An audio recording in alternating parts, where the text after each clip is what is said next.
You have 5-year challenges, you have 3 to 5 year, you have 7 to 10 year, you have 10 to 15 year. Every season you have these epic challenges to your relationship. And if you will not change, your marriage will not endure.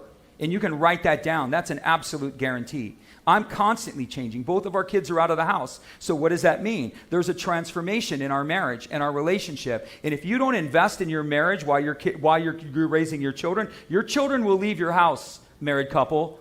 And all that's going to be left is you and him. And if you have not built anything between the two of you, it will be exposed in that time. So you kids for us were always on the outside. Mom and dad came first. Kids came second. And this is the idolatry of our culture. We idolize our children. God's not told me to idolize my children. He's told me to raise them in the fear and the admonition of the Lord. He's called me to steward them unto himself. That's what he's called me to do. I'm not to worship my children. And you're like, oh my gosh, were you bad parents? No, not at all. But the thing is that we built a lot of... Pretty good. Yeah, well, I don't know. So those seeds are still in the ground. But we built a lot between us. And our children are gone, and we're shifting seasons. And we're probably in the greatest season of our life right now. I haven't had this season. You wonder where 32 years ago. Why raise kids for 25? So that was pretty intense, raising children. And so now we're out of that season. Barely Both made of our it. parents, our kids are off on doing their own thing, which is fantastic. They know the Lord. Their choices Thank you, are theirs. Jesus, for bringing me through. But we're in a different season. So we have to change.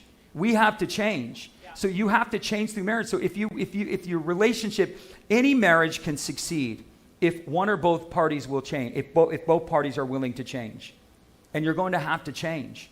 And if you don't, then that's where the relationship will fail. And that's where it won't change. When you have kids, you got to change. You have to find a level of compromise. The two shall become one. You must become one. You have to come into an agreement on how you raise the child. You have to come into an agreement on how we're going to run our household. You have to come into it's a constant tension. It's a constant tension. And we haven't even gotten into roles of males and females yet, but there's always a tension. And I have a lot to say on that, which I'm not going to. So I just want to hand you...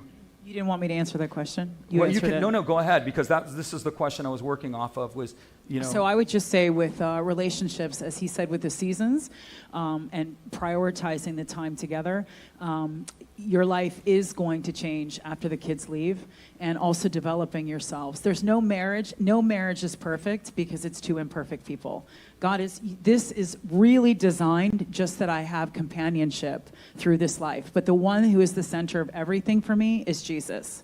It's always been Jesus. Kevin's a great person to share this life with, and I'm not alone. But he can't be everything to me.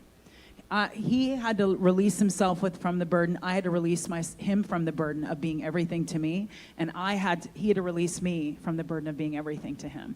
The only one that I can walk this life out, who has the best answers, who can comfort my heart, who can be the, Boaz when I need it to be, or just pick one of the guys in the Bible.